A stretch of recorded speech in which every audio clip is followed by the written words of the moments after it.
et nos objectifs sont clairs: rétablir l'ordre, assurer la continuité de la vie en Nouvelle-Calédonie et établir les conditions du dialogue. Vous le savez, hier, le président de la République a réuni un Conseil de défense et de sécurité nationale. J'ai présidé 2 cellules interministérielles de crise hier soir et ce matin, et nous sortons d'un nouveau Conseil de défense et de sécurité nationale qui s'est réuni autour du président de la République.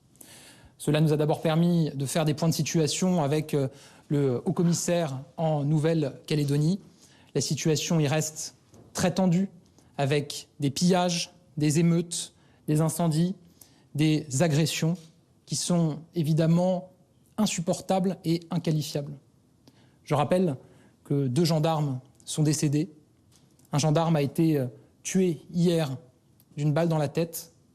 Un autre gendarme est décédé aujourd'hui à la suite d'une erreur de manipulation d'une arme. Vous imaginez bien l'état de fatigue et de tension qui règne dans nos forces de sécurité sur place et qui entraîne évidemment un accident comme celui que nous avons connu.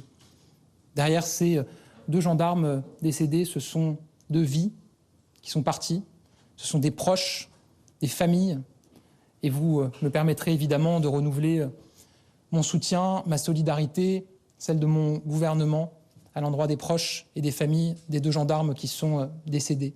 Évidemment, soutien et solidarité à l'ensemble des forces de sécurité intérieure, à l'ensemble des agents publics qui sont actuellement mobilisés en Nouvelle-Calédonie, avec, je le dis, un courage, une bravoure qui force le respect et l'admiration.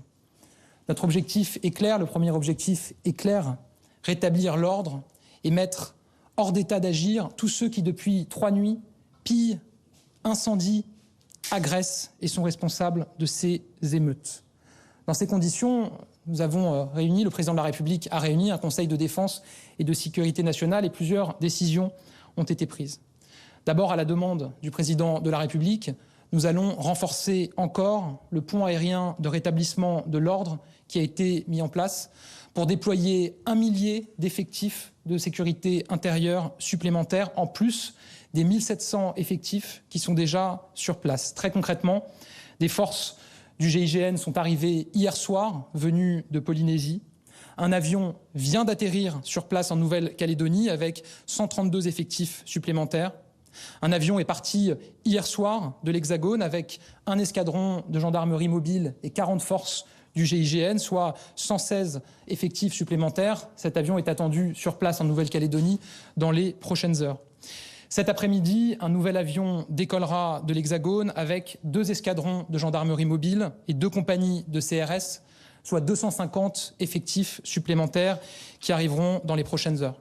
Nous organisons par ailleurs, à la demande du président de la République, le déploiement de 6 escadrons de gendarmerie mobile supplémentaires dans les prochaines heures, soit 480 effectifs supplémentaires. Pour cela, nous mobiliserons l'aviation militaire comme c'est déjà le cas, mais nous mobiliserons aussi l'aviation civile, y compris avec des réquisitions pour organiser ce pont aérien de rétablissement de l'ordre. Au total, ce sont donc 1000 effectifs supplémentaires qui sont en train d'être déployés sur place, en plus des 1700 effectifs qui sont déjà en Nouvelle-Calédonie.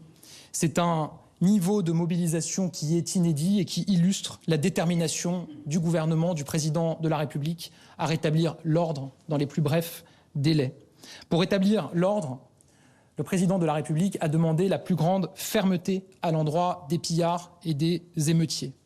Une circulaire pénale sera donc publiée par le garde des Sceaux dans les toutes prochaines heures pour garantir les sanctions les plus lourdes contre les émeutiers et les pillards. Parce que, je le redis, les premières victimes de ces violences, les premières victimes de ces exactions, ce sont les habitants de la Nouvelle-Calédonie qui veulent pouvoir vivre en paix. Et évidemment, je leur adresse ma solidarité. Je pense à tous les habitants, je pense aux familles, je pense à la jeunesse durement frappée par ces émeutes.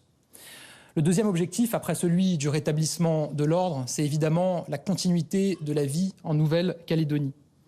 Pour cela, nous avons pris des décisions relatives à l'approvisionnement logistique de la Nouvelle-Calédonie.